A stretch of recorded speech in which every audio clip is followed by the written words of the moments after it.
give him what's left of my beef tips. Everything you're saying tonight is just so dirty. Give him just the tips. Give him just the I tips. did say beef tips. I mean, okay. Yeah. Exactly. I think somebody has some needs or something that's going on. Somebody wants some beef tip. Or beef tips. Multiple. No. It's just turned into a group activity. Nah. You always have to ramp it up a little bit more each time. No, just me? Got serious. We are Squawking Dead, a podcast. Well, that's weird. That was a weird one. I don't like It's it. too high Very energy. aggressive. I don't like it. It was like Sharondy's Calm down, angry David. emoji. It was Calm like down. I was yelling at the crowd. See, that was it. He was using my angry emoji. Just channeling the emoji. The fake, non-existent anger that you had.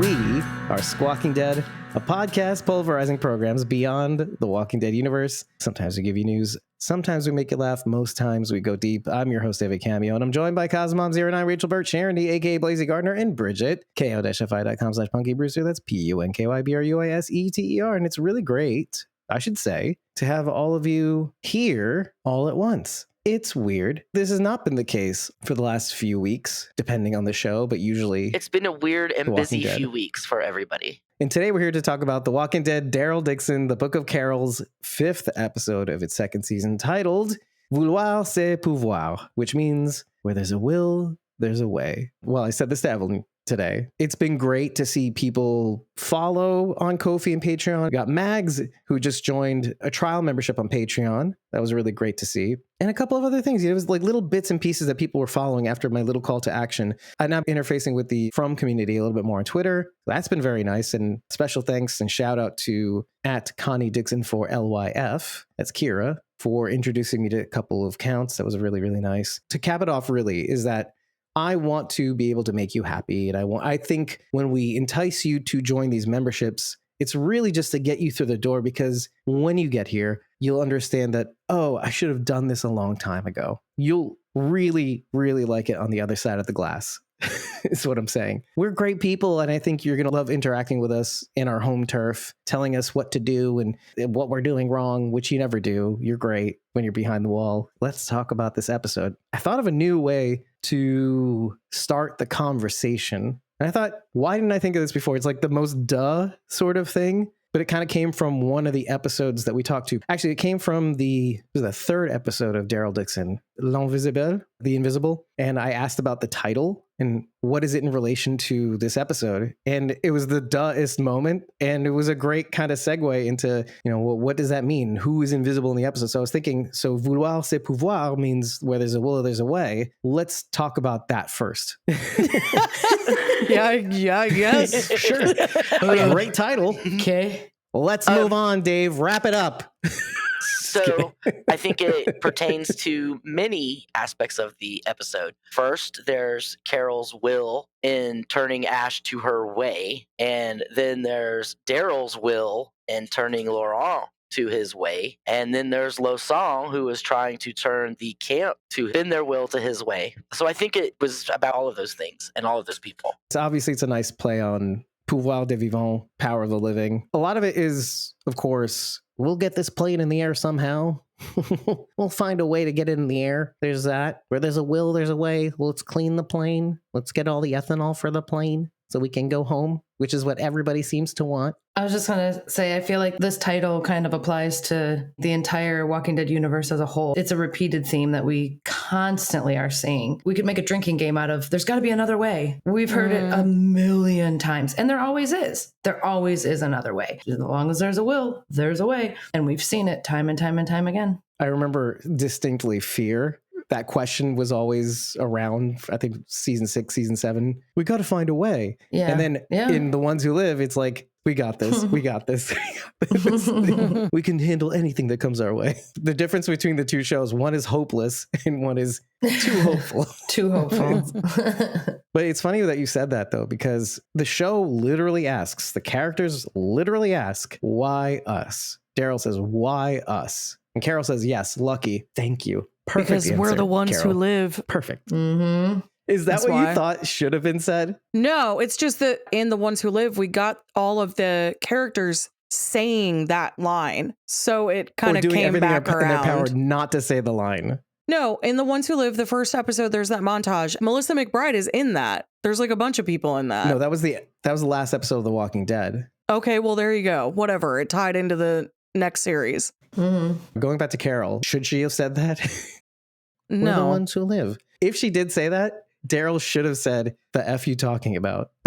That's what he should have said. What do you mean we're the ones who live? Like ordained by God? Since when did you get religious? I just want a joke there. I want a joke. It's not. It's flopping. It's flopping real hard, Dave. What I was going to say is that I had looked up this title to this episode, and all about French.com translation I was given is that it is just when we really want something, we can reach it. And I wish it had just said where there's a will, there's a way, because then I would have known what the literal translation was instead of that weird translation. Because once you said it, then my brain just started playing the song from the Hobbit animated movie, where there's a whip, there's a way. When did the Hobbit become so BDSM? It's the animated Hobbit That's movie. what she said. That's Where the there's a whip, adult- there's a way. It's the song that the orcs sing. Yeah, I bet they do. They must have worked at the Le Demi-Monde. I might need to watch this. I mean, if you're into Oh, animated man. stuff, I guess. No. It's It's not great. sexy. It's not It doesn't sexy. hold up. Are you talking about I mean, the one people from the remember 70s? it's like everything. Yes, of course. Yeah, the cartoon, yeah. It's And, like where my there's best a one- whip, there's a way. That's I don't know. That's how the song goes. Yeah, it's Yeah, that's already what I bad. thought of. Yeah, cringe. You're fine. It's just you remember things differently. Well, when you're to an be adult. cringe is to be free, Dave. Apparently, How very French of that's you. what I've been told. That's what Oh, I've been told. Did All you of say France wants to be French or free. French? I said to be cringe It's is to fringe. be Oh. free. Okay. It's French and cringe. It's fringe. French. French Parlez-vous people can be French? just as cringy. Why not cringe? Oh, I like that better. Cringe. I Cringe? don't know. It's got a good sound to it. Oh, It's like not- French. Oh my god. He was like, "What? What is? It What's took me a moment. cringe?" I'm sorry, French people, if you're listening to this. This is probably horrible. Yeah, they hate it. We do this for you though. While we're addressing cringe, I don't know, whatever we're going to call it, let's address that little sly comment that they put in there where the lady at Demi-Monde was Which like, you one? There's so Americans. many. I don't You even were- want to talk about it. I don't even want to talk about it. I was like, "Come on, I mean- you guys." I mean, she's not wrong, but It's ironic too It was- because well, they're not anywhere. but see, look, so it just happens to be in this club a lot. remember the whole thing in Acheron 1 or 2? I can't remember. Acheron?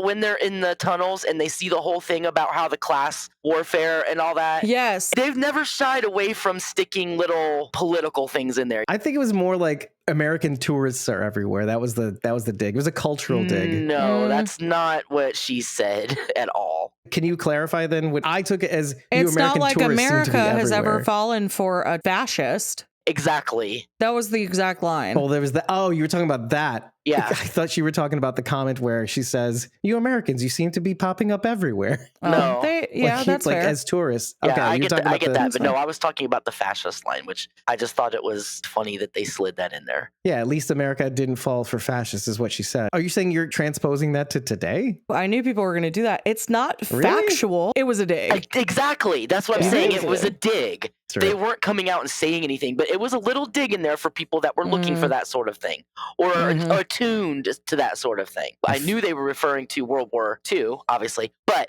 it was Right, still right. in there. It was just a little. Yeah. Actually, it should be like this. Just like in season 1 when they made the American guy the biggest D-bag in the world. Yes. Remember? Yeah. Just a little middle finger to you. They're just Mhm. flipping the bird. Mm-hmm. It was a little cringy. Well, I It was only- a little bit I only cringy. I Gosh. didn't register that as a dig because she was literally talking about Janae and they were kind of hammering the point home of she says another Genet will pop up soon enough, and Of I would course. want also to be in America. Power vacuum. So I didn't really. The many-headed This is Hydra. why I didn't think it was ironic, because the idea of them going to America kind of negates that fact, and so that's why it didn't register with me at the very least, is that it was a dig on American politics, which is recognizing that in your history, really, the people you seem to call fascists are nothing of the sort at all. That's my take on that. Dave's TED Talk. It's like It's the shortest TED Talk of all time. it's like, you want to talk fascist? This Wouldn't bitch that over be here a dead just talk? died. It's dead talk. Oh, not yeah, a dead TED talk. There you go. It's a DED talk. Yeah. What does TED stand for? This is such a non sequitur. Technology, What is TEDs? education, technology, education, and development. So it's death, evisceration, more death. Death, evisceration, Dave. More death. Sorry. It should have been Dave? Dave question mark. Yes, Yeah. that's right. Mm-hmm. When I go on a monologue, oh, thank you for listening to my dead talk. Ew. More cringe. And I just compounded it. Where did we almost cry, at least? I'm sorry. Here's the thing. So I watched the last 3 episodes back to back today. That alone made her cry My brain's kind of like swimming right now. with tears. Just because of how busy I've been. There's death back to back to back to back to back. This episode, I don't know when I cried. I didn't cry, but I got like, I don't know how to. Misty? Not even. But I was just like, oh.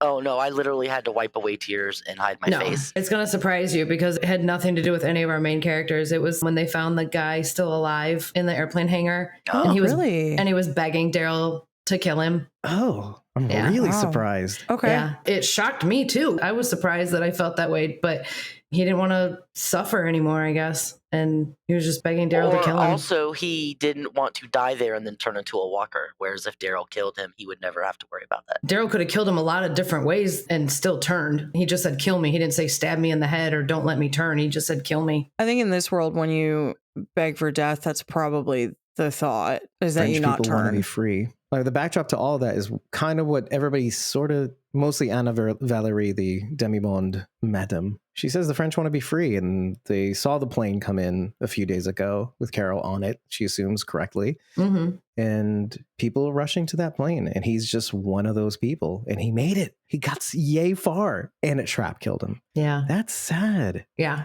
It just shows you the state of the world. It complements the scene that we saw Genet in. It was the second episode where Genet's trading guns for food and then invites to Maison Mère, getting people to come in. And then you find out later they're separating people and some are going to experiments and stuff. Anna Valerie says there's going to be another Genet before long. But then you realize that's got to be happening everywhere. Yes, it's happening in France, and you're focused on France. Because my first thought about that was, at least America didn't fall for fascists. I actually thought of Negan in that moment. He was top down.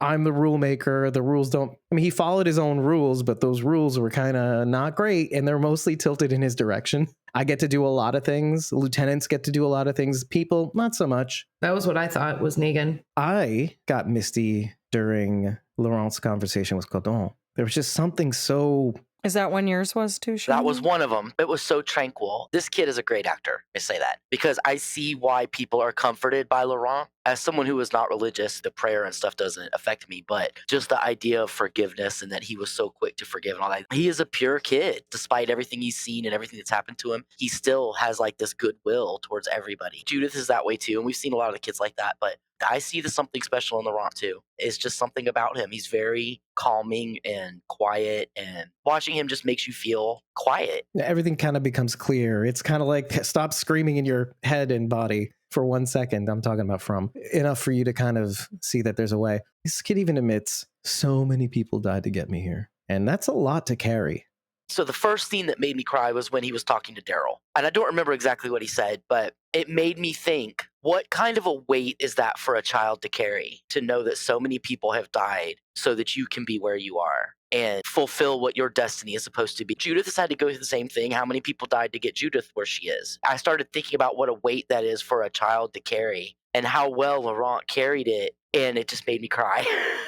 Well, to suddenly realize through Caudron, these sacrifices, and obviously it's different, but to see that here's a man who tried to be a leader, and you could put that on You could compare that to Daryl. This guy's tried to be a leader, a Stéphane Caudron. He was supposed to protect his brother Michel, protect his men, protect France. Subsequently, all of it failed. I was supposed to keep my brother out of harm's way. My family's gone, my men are gone. And then he suddenly realized, oh, wow, I just lost Sylvie. He'd found out Isabelle was dead. I think that's what really got me the most, was seeing himself in Caudron and seeing that he too feels the same way. And he is really telling himself, I hope someday you can forgive yourself, but he's not taking his own advice, mostly. He says he doesn't want to go with Daryl throughout the episode. Throughout. By the way, the actor, Romain Levy, is the one who really got me in that scene. Just seeing him at peace, but then being faced with the very person who he's made miserable in the first season and begging for forgiveness. Props to Rachel for predicting that he was going to be the good guy back in season 1. I don't get it, Rachel. He wasn't dead yet. What did you see in him? He's so close to death, though. He's so close.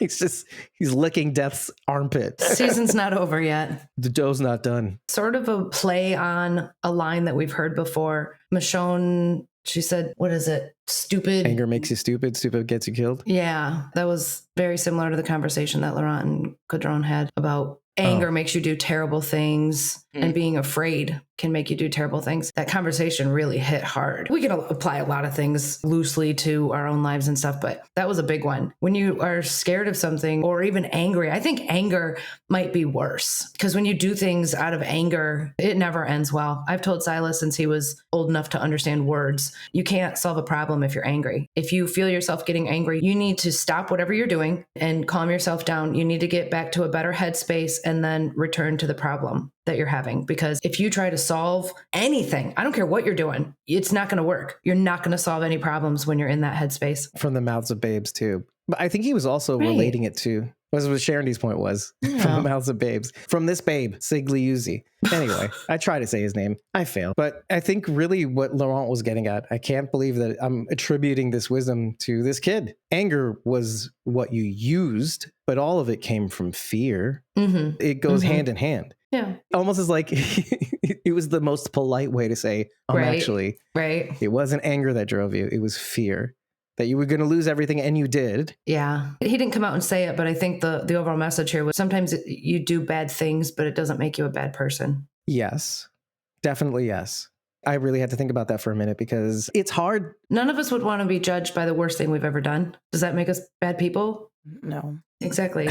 Absolutely. Even from a religious perspective, we're all in the same batting field. We're all in the same field because we all are sinners, originally. So even that carries through with this religious concept as well. Speak for yourself. I don't really believe in that. I was trying to think of what you said a minute ago, why it sounded so familiar, and it's because Yoda said it.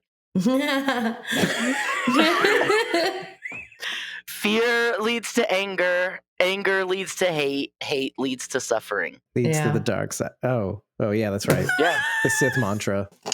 Leads to the dark side, suffering does. Anyway. Oh my God. Had to be done. Go back to the nest, Laurent, you will. That's Losong. Losong is like anyway. But it's ironic though too, because there's an argument to be made of why Laurent seems very clear in this moment with Caudron. He's so sage, he just rattles off the answer really fast, and he's very sage-like, and he's just in the zone. And even at the end, when he suddenly decides to go with Daryl, all of that kind of locks into place when you realize that Laurent is really trying to tell himself the same things that he's trying to tell Caudron, that he's afraid of Daryl dying. And so he's basically faking it till he makes it and trying it on Stéphane first. Interesting to kind of think about if you really see what the psychology is that he's employing. Like, he knows the answer, but he's not going to apply it to himself right away until he sees if this experiment works first. And it seems to give Caudron comfort. So he's like, now I'm going to save that in my pocket. I'm going to keep pushing Daryl away until he convinces me to go with him. And then I can believe it. And so that actually made a little bit more sense of that part for me, thanks to this conversation. You're welcome. That I had with myself for the most part. Shut up. We're here.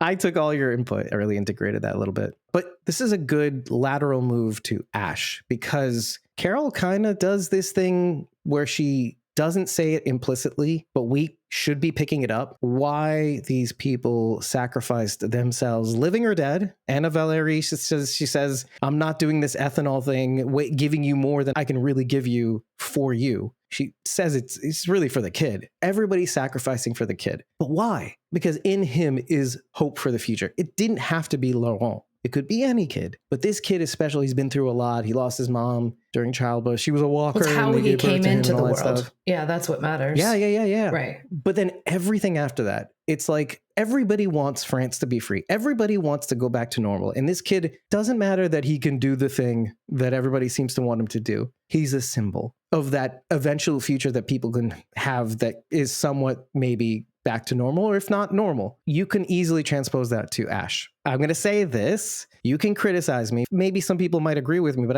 I do think in a very small seedling kind of way that Carol loves Ash. She has a love for Ash. And obviously, you like in others what you like in yourself, sure. And Ash wasn't tainted and had to go through the hard knocks that Carol did. Carol sees an alternate future to who she could have been with Ash. And I think she genuinely loves the fact that he took a chance on her, albeit under false pretenses. And the thing that ticked me off the most about this episode, but I completely understand because we all do it, is that she held back the truth from him for so long until the very end when she felt like there was just really no recourse and he did not deserve that. I liked seeing vulnerable Carol own up. Was it about that, I think that's Dave? the most vulnerable. Or was it about relieving her own guilt? This is why I say I really do think she cares about him. I think she doesn't cares do it to about relieve her him. own guilt. I think she cares about him, but oftentimes, who truly gets hurt when she gets that off her chest? It's him. Well, everybody else. She only gets the relief of not carrying that burden anymore. So I don't know that was the wisest decision, but I would get it. normally agree it's with the you, by right the way. thing to do. 100%. I feel like I'm Rachel in this moment. Well, I would normally 100% agree with you. I feel like she But could I have waited don't till feel they that got way. back to America before she made her pilot angry. That too. I don't Yeah. know. That I mean, too. I agree, but When you say Sure. love, Yeah. do you mean like platonic love, or are you talking about like romantic love? I think a little bit of both. There is a seedling of something that could be there. I was the first one to say I do not like the age difference between these two. However, I'm sorry. Did you We miss the talked about this eyes that briefly. she gave Falou? Because well, she was looking at him some let's type of go back to way. that. I'm going to bring that up in the greater context of something else, but let's focus on this because you don't see it, and that's fine. I didn't see it too. I didn't want to see it because of the age difference. And then one of you guys said, it doesn't matter, it's the apocalypse, and you're right. We can take Something the there. apocalypse out of it. I don't think age matters at all. As long as you're of age consenting adults, age plays no factor into who you are attracted to or have feelings for, period. Do you know what else plays a factor? Shallowness, appearances. Yeah, okay, I judged, and then I changed my mind about that judgment. I was prejudiced. I'm admitting it. I'm not too proud. I'm not like Carol gaslighting you into white lying her way into France, basically. But yeah, I'm changed my mind. I'm into it now. I'm seeing it. They're making me see it, albeit in the same way most people see Carol and Daryl. I'll admit that too. I enjoyed their scenes together early on when they were really funny. They had me laughing. They were really cute together at the beginning. I'm still kind of reeling over Bridget's comment about relieving her own guilt. I'm just really torn about it because you're right. Yes, because when you admit something like that, the person receiving the information is hurt and she does get a sense of relief. Lying is bad. So if you tell a lie, you should. Yes. I mean, no, I'm not saying that lying is good.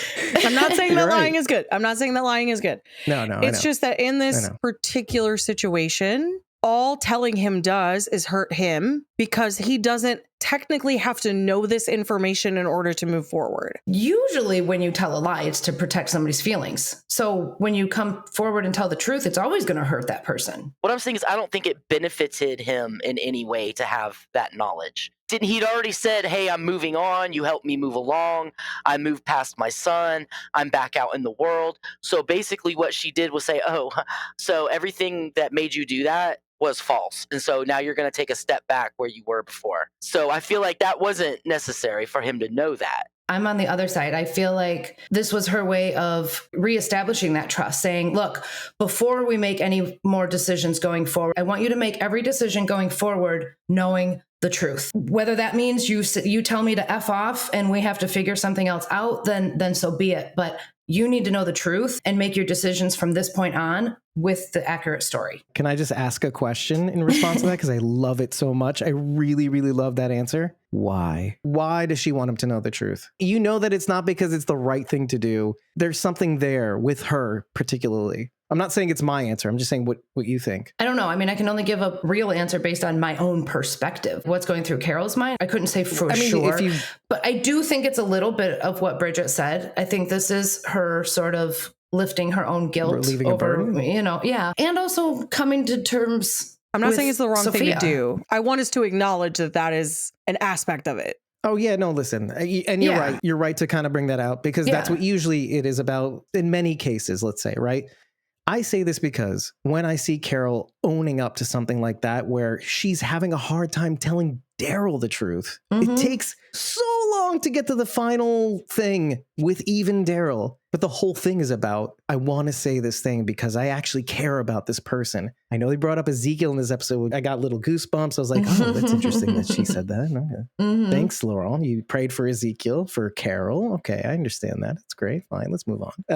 Daryl would have had to be the one to tell him who Ezekiel is, too. Just like Connie was inserted in the last season. You remember? And I made a little joke about that because that was funny because, oh, no, actually, it was more the Isabel last thing. episode, But that lady Carol, okay, I got such a feeling from not Louise. Well, I guess technically Louise. He started over here. We ended up over here. Going back to the Ezekiel ghost? comment. I asked a question and you just kept rolling. And I was like, can nobody hear me? I didn't hear you. Okay. No, I didn't hear you. That's why I was like, do I not exist anymore? I'm on a roll here. Okay. You don't stop. The train has left the station. It's an express said last train, season. Bridget. And so I was trying to clarify, were you talking about last episode? Last episode. No, last season with Aslan. Connie was mentioned in the same breath as Carol. And okay. The way Carol was mentioned was that lady. I see. Lady Carol, that some lady. I was glad that he mentioned Carol. I just made a joke about it, the way he phrased it. Mentioning Ezekiel. Okay, and then going back to Carol and Ash, in most interactions outside of Daryl, but not limited to Daryl, Carol doesn't often show her cards. And to see her want to sincerely connect with Ash on a sincere level, not based on a lie, I think we can all agree she did not have to do that. She normally would not because she wants to get the thing. And she would have died not telling somebody. I'm not making a judgment value. I'm making a value judgment. So to see her open up to somebody who she genuinely wants to have a relationship of some kind with is what my take on that is. Because I feel like that's what that's based on, is pretty interesting to see. Like this little bit of somebody outside of the normal cast of characters that she wants to connect with on a deeper level, which is the only reason I think she even does this. Which is why I'm not ready to agree that it's just to relieve her burden. I think she does this because she wants to get on the right footing with this guy. You can ship whoever you want, Dave. I don't ship this. It's not about that. I don't ship this. I think it comes back to what Rachel was saying is like part of it has to do with the trauma of losing Sophia. And that's pushing a lot of this. Some of it is to relieve her own guilt. Daryl pushed her. He said, why don't you just tell him the truth? Because Daryl is now coming back from this journey, a changed person, a changed man who's like, why are you wasting your time lying to people when you don't have to lie to them?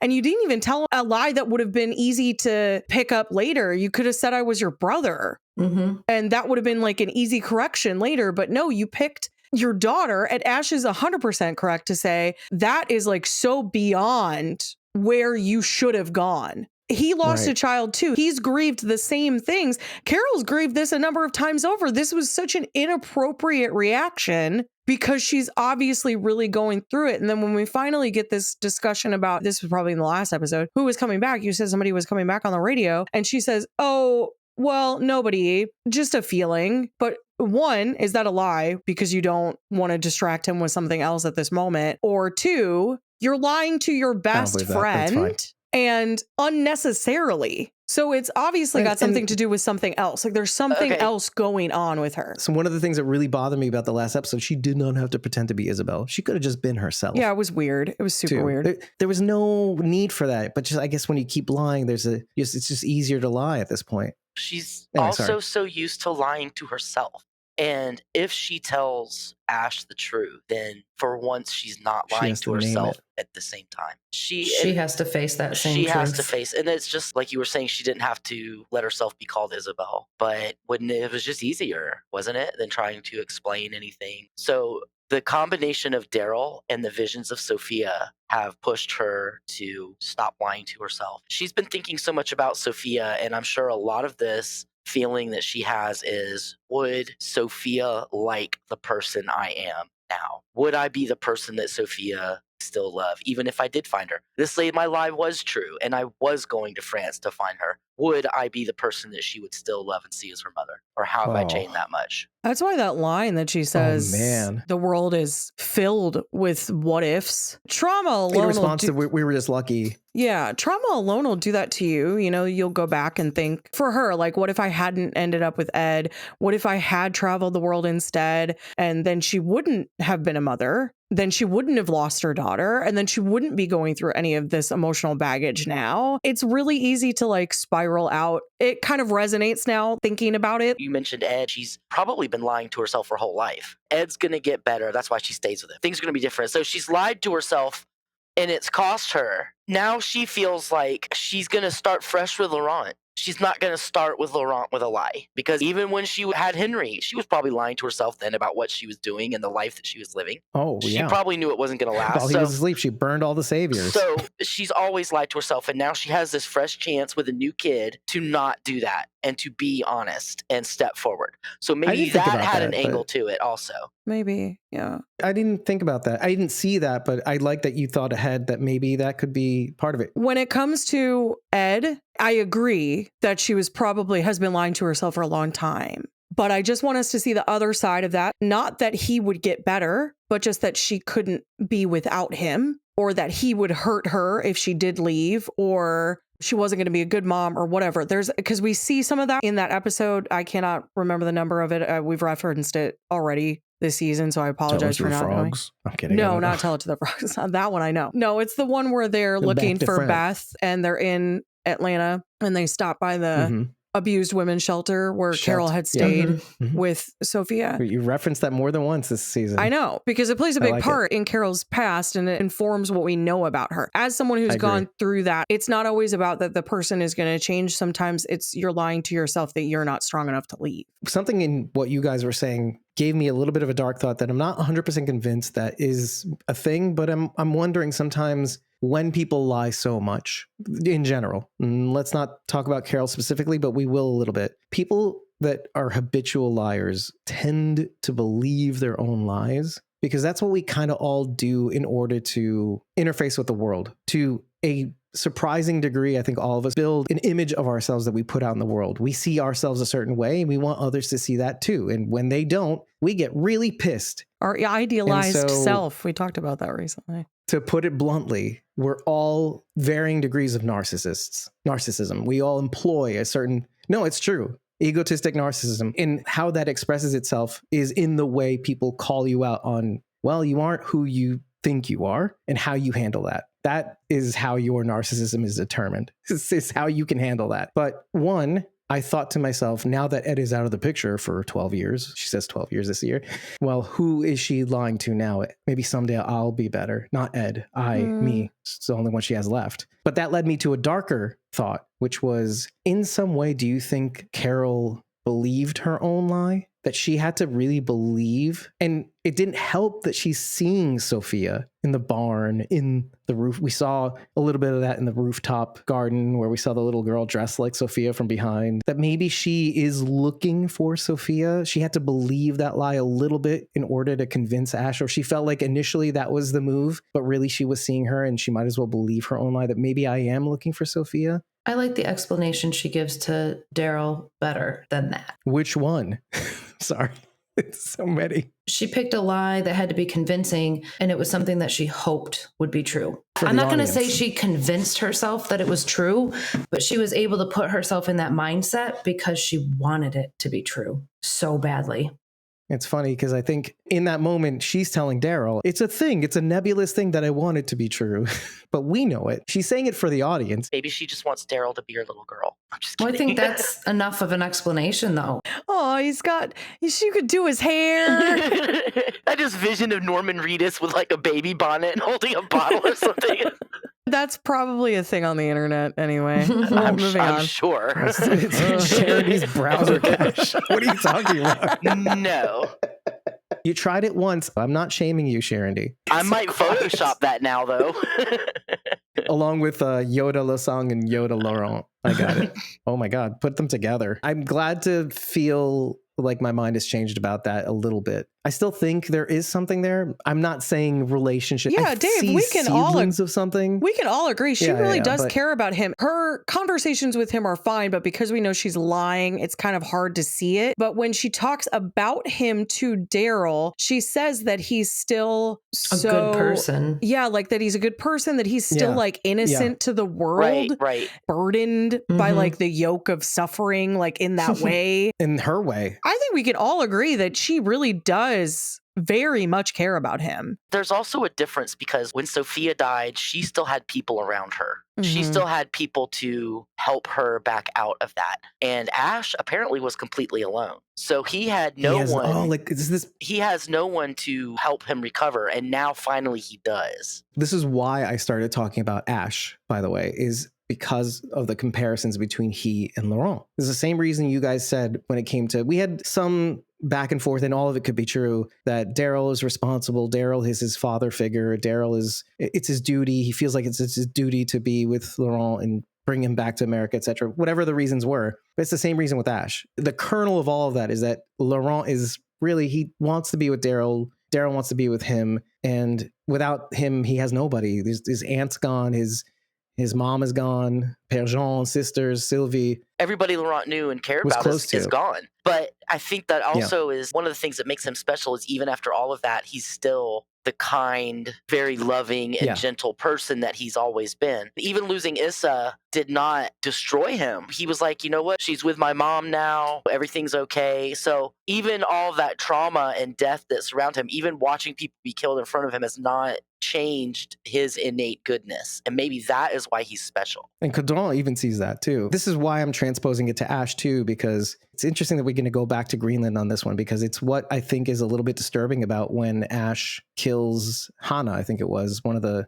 Greenland ladies, and how Carol sees this and it's like, oh gosh, I mean, I get it, but she was turning into a good person. she was coming along for the ride, and she just murks her because, you know, that's the other one who was probably conspiring to R-word me. So yeah, sorry, just can't do it. I would, but I can't. And so I think part of, she does in a similar fashion want to save Ash from the harshities of this world. That part of maybe even her that she could, that inner child sort of pre having to go through all the suffering, Carol, that she wants to preserve because it's important. Nice people in this world are important. She wants Ash to be her baby, not Daryl. That's exactly what I'm saying, Charity. That's on my browser cache. Call the authorities.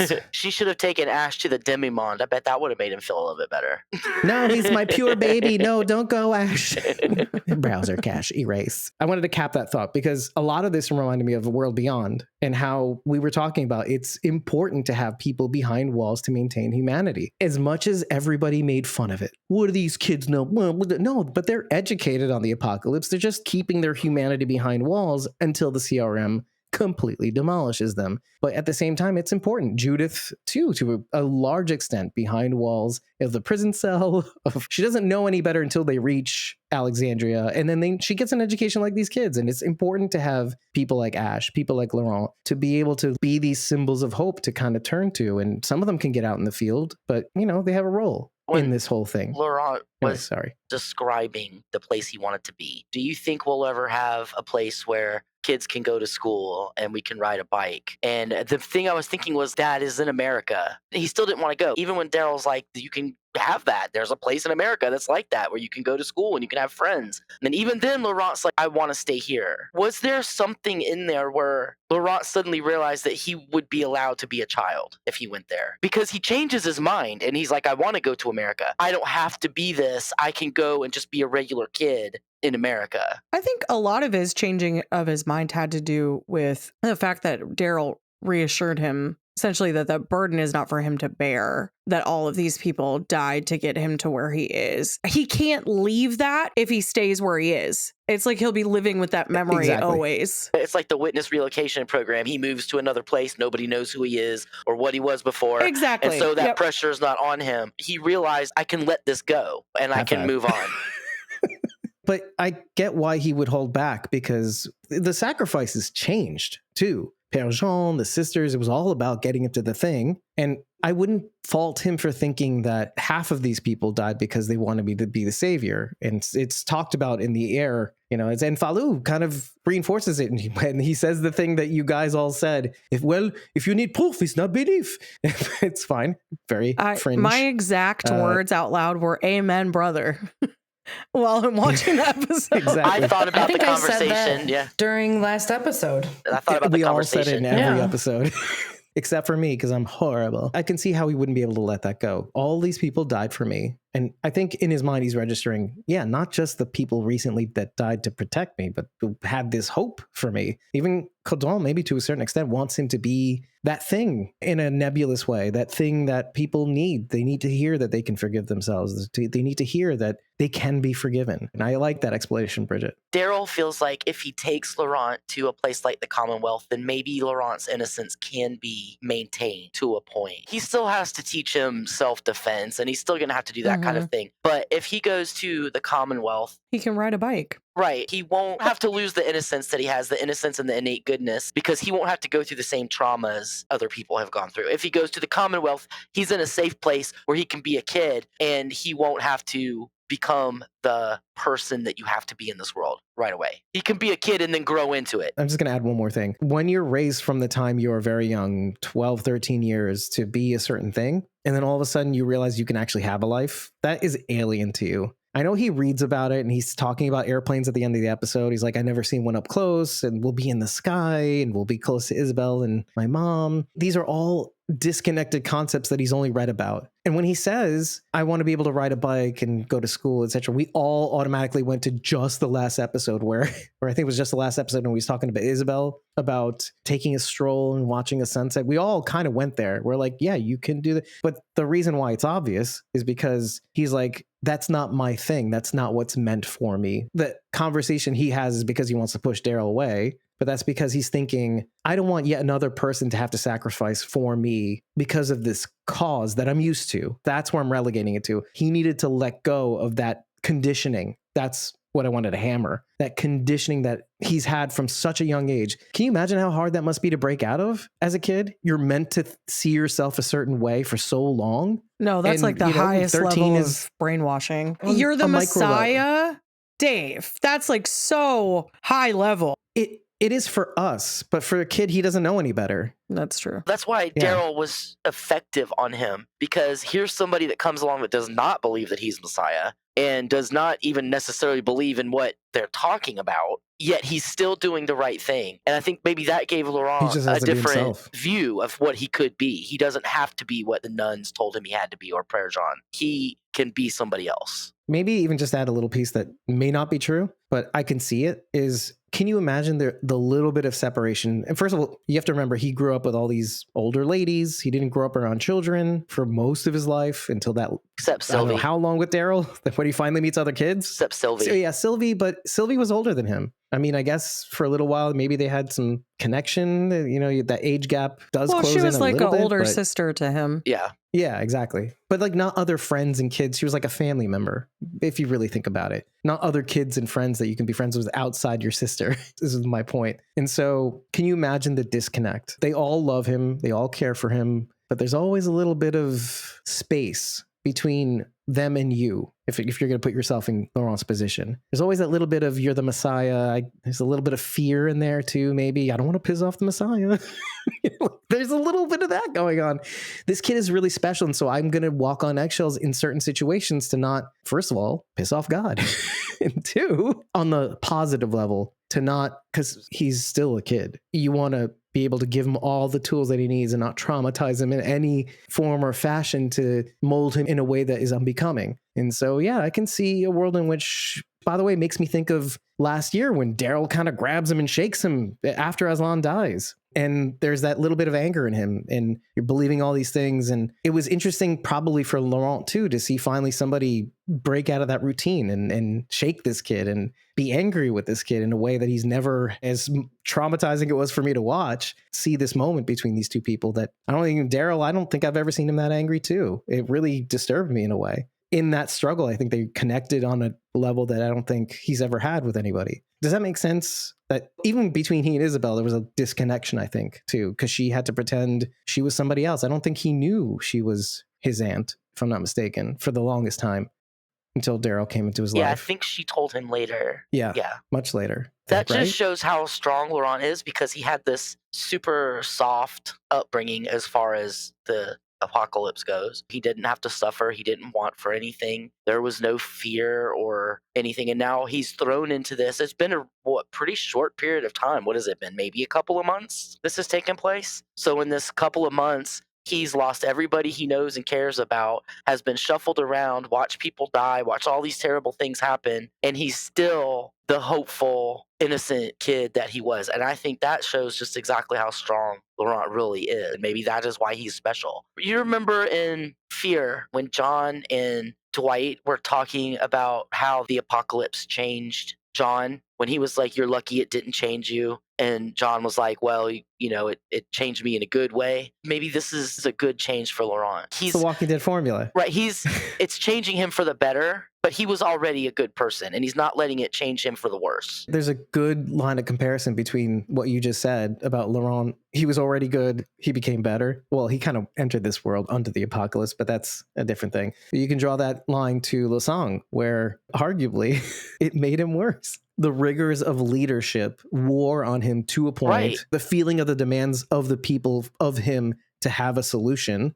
Well, he was pushed no him to the longer point where he was felt no like he had longer to do trusting things. in God. He was trusting in man, predominantly himself. But what I'm That's saying really is, the whole thing for him. that's what happens with most people in the apocalypse, is it changes them for the worse. Janae, Sabine, maybe this is what makes Laurent special. He's not ordained by God. He's not the Messiah. He's just someone who the apocalypse doesn't change for the worse. Even Carol, I'm not saying Carol changed for the worse, but she changed in a sense where she does crazy things. Yeah. Everybody has changed, and maybe this is where Laurent is different, because he doesn't let it change him. That's how he can be a source of inspiration to people, because people can see that you can still be good. This is why people push to protect this kid. You kind of see this in villages, how a village will surround a kid, protect the kid until such an age where no amount of protection is going to, you can prepare the kid, you can feed the kid, you can educate the kid to a point, prepare for the cruelties of the world as well, not just prepare them for adulthood and relationships and stuff like that. And then there comes a point where you have to let that kid be out in the world, and hopefully they won't be a complete dick.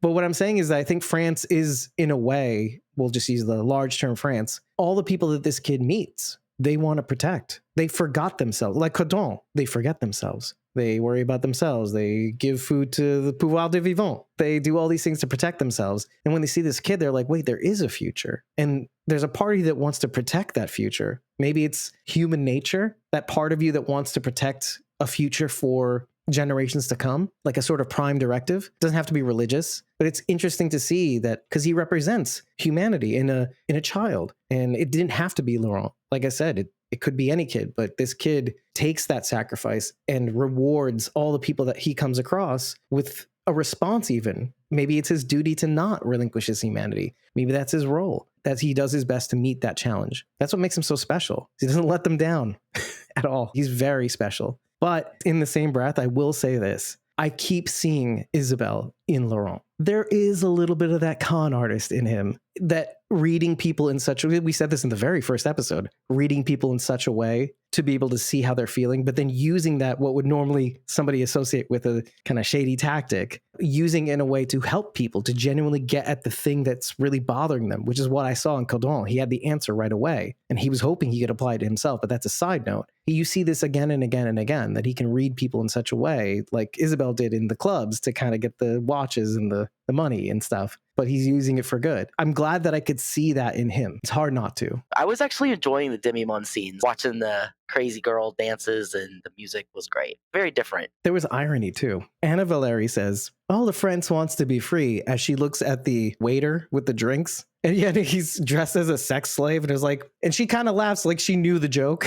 She just knew. I know what I'm saying is they want to be free, but sometimes they want to be slaves. He Rules were didn't a want to little- be, but Quinn's rules were a little too tight, so I just loosened them some. Oh, did you catch the Mona Lisa painting Yes, that they must have gotten from Of Maison Mare? course. Mine now. But I She's can't believe we Strand. haven't said this before, and I. Lady Strand. Lady She is Marmalade. scaring the Nicely done with the pronunciation. I can't believe we haven't said this before. Sincerely, doesn't the demi-monde feel like when Quinn was in charge, it was Hades, and when Anna Valeri's in charge, it's Mardi Gras. Euripides, I think, who went. So this is what That's Sharon fair. just did. Actually, that's fair. Yes, you're in the same general vicinity of where I was going. But yeah, if you remember from Greek mythology, Hades captures, was it Euripides? His Persephone. lady? Mm-hmm. Persephone. Thank you. It was Persephone that went down. That's what she And, said. you know, she almost gets saved. Especially in the demi-monde.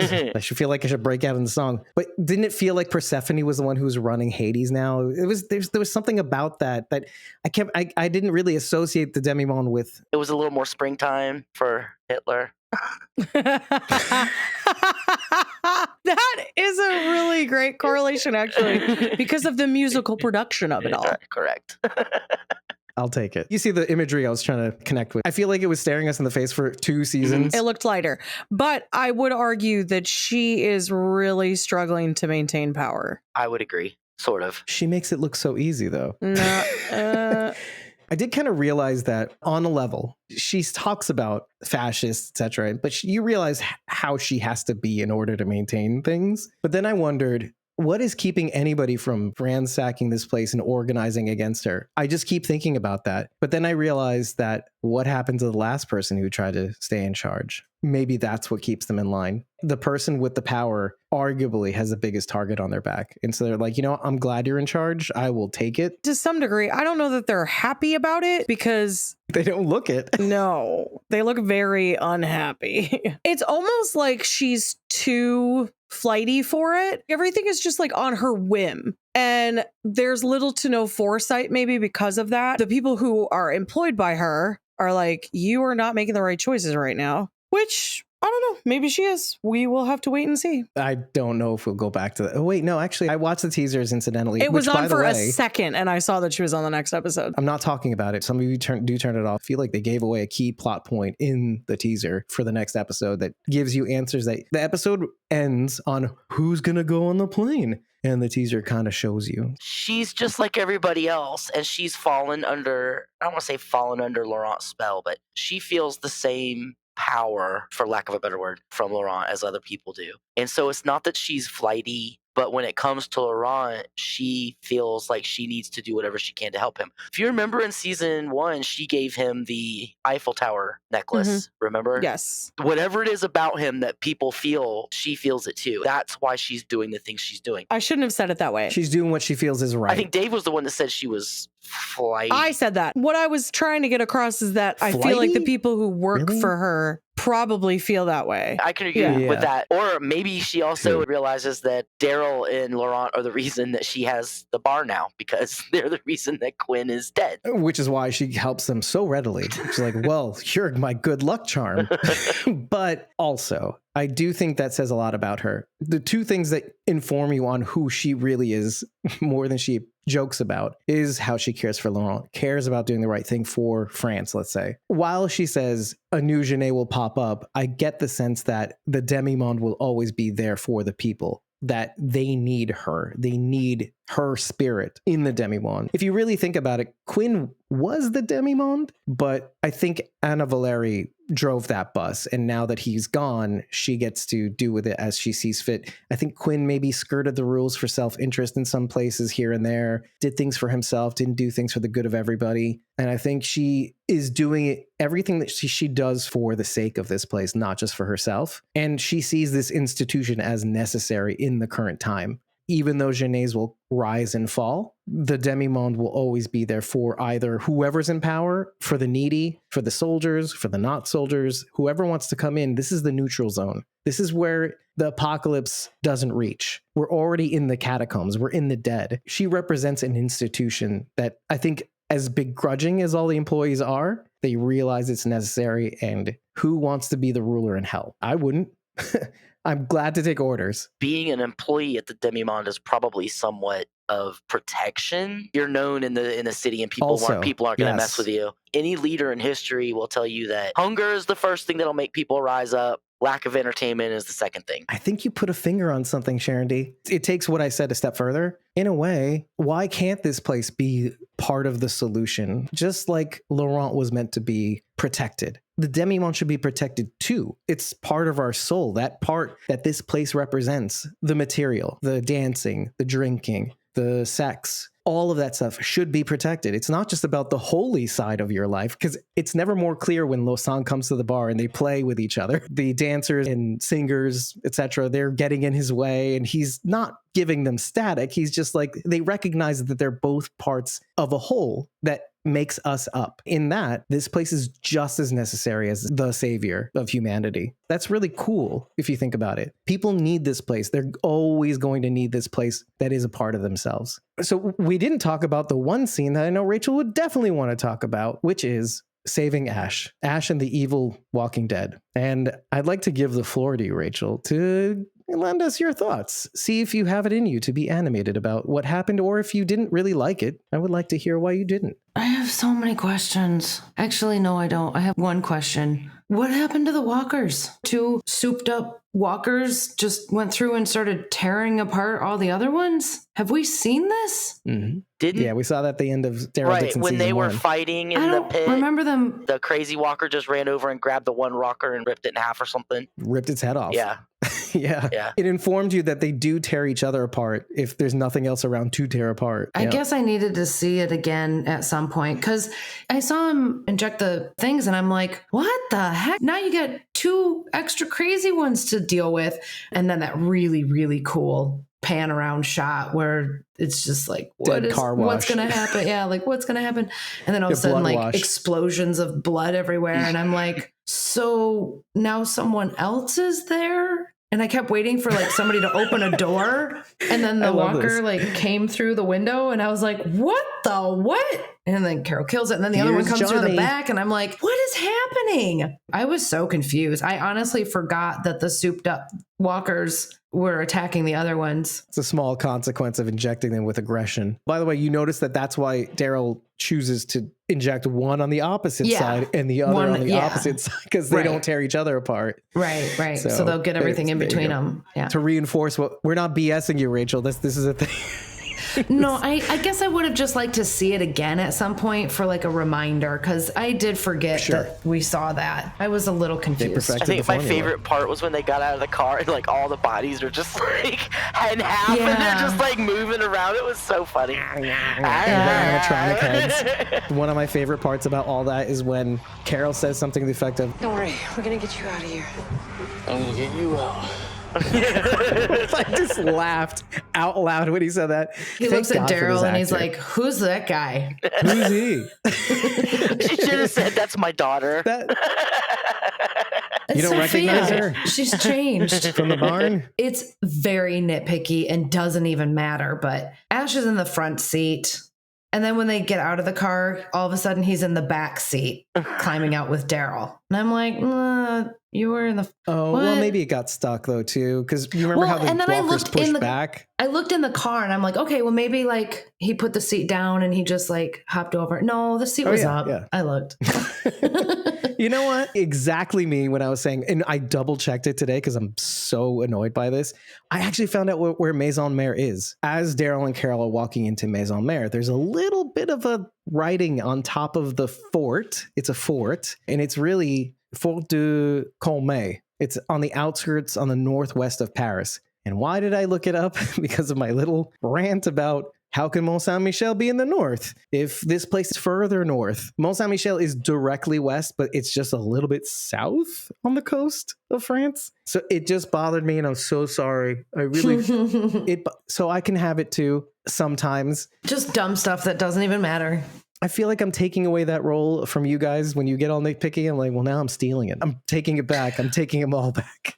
That scene in particular reminded me a lot of when they went to the packing plant. Trailers were all full of walkers. It was Daryl and Aaron. Morgan was the one Morgan saves them. It made me think of that a lot, just being surrounded by the walkers and Daryl being involved in it. There weren't too many references to Morgan this episode, if you ask me. Okay, well, the obvious one being Losang, Aikido. One is one too many? Is two. That what it is? It was two. What Sharony just said. Sorry. Daryl being in the car. That was like a callback to when Morgan came and saved them. That's too many. I got it. Wait, so hold on a second. I don't want to be this guy, but yes, you do. Don't lie. You don't like Fear Morgan. You like Walking Dead Morgan. Fair. That is valid. Now we cleared that up. Do you think the show in some form or fashion is alluding to maybe we'll see him in some form or fashion in the universe somehow? No. I know that sounds really weird, but if Morgan shows up in France, I am done. Is this the perfect place where I mentioned that Relishing the Dead interviewed Lenny James on their live stream basically recently? I will hopefully at some point in time put a link in the description, but Relishing the Dead on Facebook is where you should be, the Facebook group. It's where the nexus of most things happen. They do have a Facebook page. They do have a YouTube channel. You should really look into it. But they did do a live stream with Lenny James. They did a long interview with him. They posted some clips today, and some of the answers Lenny had to give about some of the things that we were thinking about are really interesting. I haven't seen the whole interview. I've seen clips of it, but I really do think you should check it out. It does strike me as interesting. It was an interesting conversation, one that I think I would love to have one day with him. The question really stands. The show didn't have to introduce Aikido and the contrast of all life being precious in a person who thinks that the life of a kid is not precious enough to save and waste instead. If Alou puts a finger on this episode, that you would harm a life of a child for the sake of everybody, it's a bridge too far. So none of you think this is like a narrative tell? Okay. That would be all right. Absolutely insane. Okay. I wouldn't be done because I'll never be done.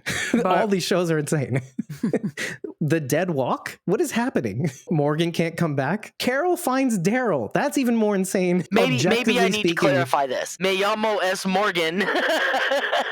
That's the thing. He shows up in France, but they've already moved on to Madrid. It's like, hey, where is everybody? I came to save Daryl and Carol. What is happening? And that's it. That's all you see of him. And so will you be done? Yes. Wait, hold on. I was making a funny. He's in the Zodiac with Baby Mo. They went to France directly. They rode in a trash can across the ocean. They followed. I'm looking for somebody. They navigated by the pants-wearing moon. Yeah. Oh, I'm being called out now. Thanks. I agree. That is moon wearing pants. Let's move on. How did you feel about Losang's death? That was another callback. Bridget gives a thumbs up for the audio podcast while eating snackities. I'm sorry. I'm so hungry.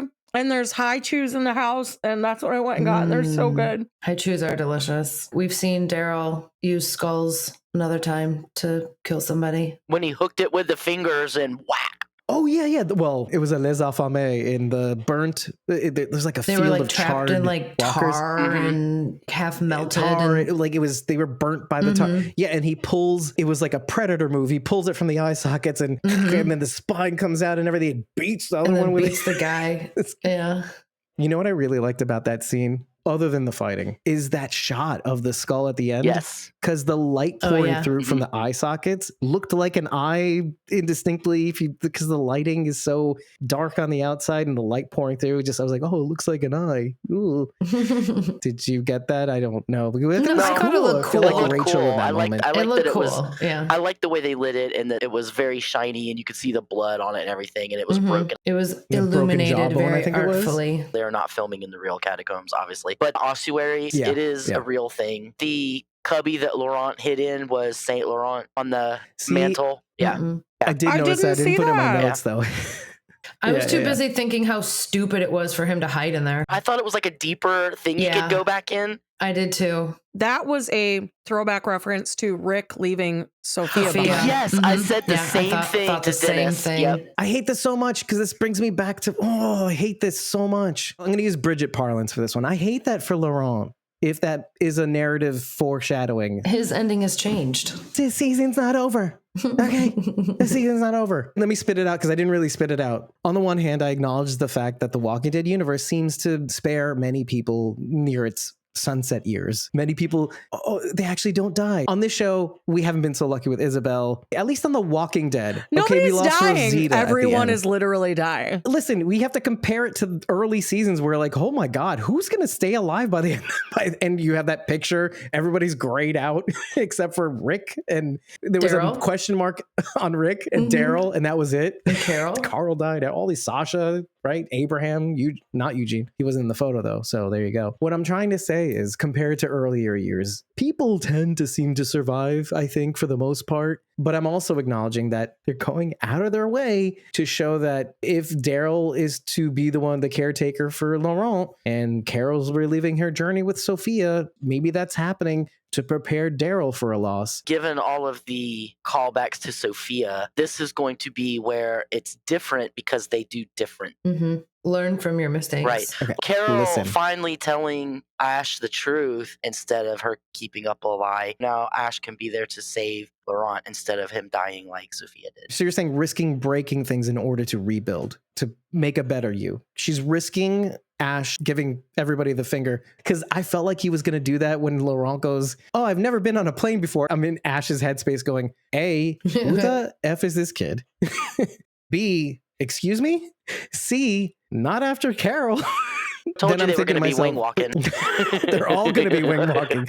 See, there's not room in the plane. So I mean, In my head, because she No. told the truth, karma or whatever, if that's your belief, changed it so that this will not have the same outcome as Sophia because Carol made the right choice. I'm hanging on to your every word. I'm hoping that's true for all of us. I'm very uncomfortable with this kid not surviving at all. Laurent is going to make Whatever it back to the live. Commonwealth, and he's going to meet Judith, and they're going to hook up, and they're going to make cute little Walker fighting babies. Later. They're too Okay. young now. I gotta say this, because if I don't, I will regret it. Daryl says, it's not like you told him you're my brother, right? And Carol's like, ew, no. Not exactly how she said it, obviously. But of course, in my notes, I'm like, yeah, golf clap after Falu's speech. Well, if you need proof, then you've lost faith. When I say Sonia, do you remember the grieving lady who just lost her husband? Mhm. she's my favorite. That's the I love woman her. who does the golf claps. I'm just reminding you, I had to go back in my notes to remember her name. She's sassy. and because I know that you loved her. And now she's I'm out of her just- grieving I'm process. just So she's saying- super sassy. I'm just saying I would follow that man anywhere.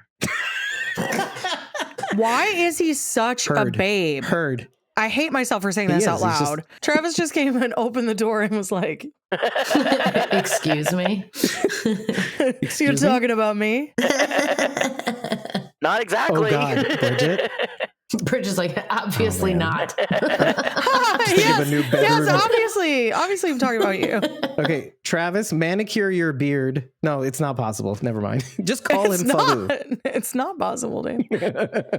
They're completely different looking. One is just hairy everywhere in his face head, and the other one is manicured to the nines. It's So he's a outrageous good-looking how guy. good he looks. He's looking awfully trim for the apocalypse.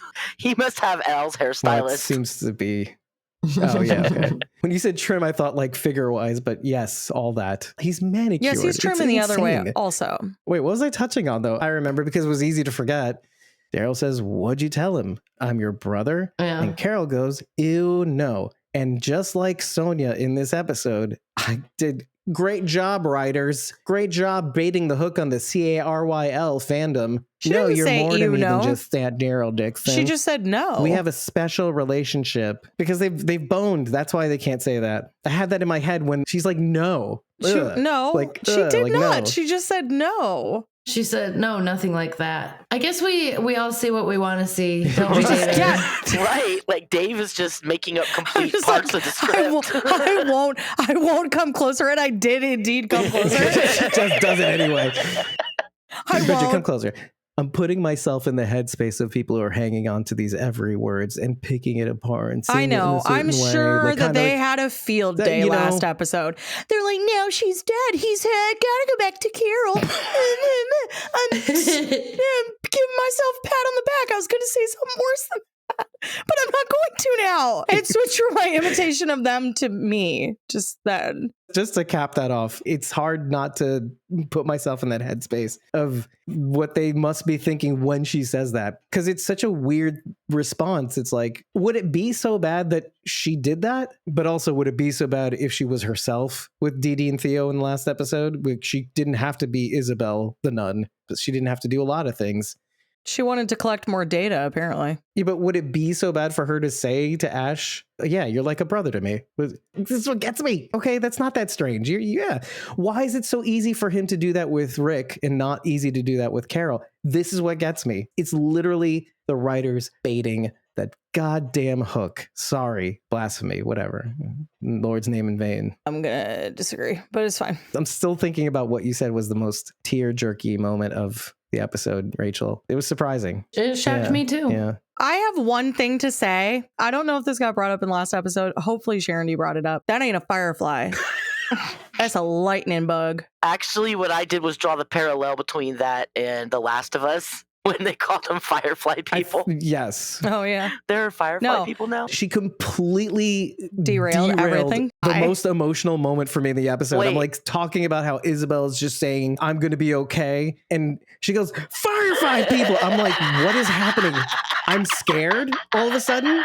I thought you meant me Like, just excuse me? now. Okay, I'm going to let you have this one. What did you mean by that? Woo, Ellie in Last of Us. I'm like, oh my God, this is why she stopped me from saying the thing that's emotional that made me cry in this episode. Speaking of The Last of Us, that was a cute little strawberry shout out. Here she goes. That was a cute little strawberry shout out with the strawberries when Codrone found the strawberries. Wait, let me catch up in my brain. Yeah. Is that a Last of Us? He did Where eat is a that Last of Us strawberry. Yeah. reference? Or maybe it was Strand, because Strand ate strawberries too.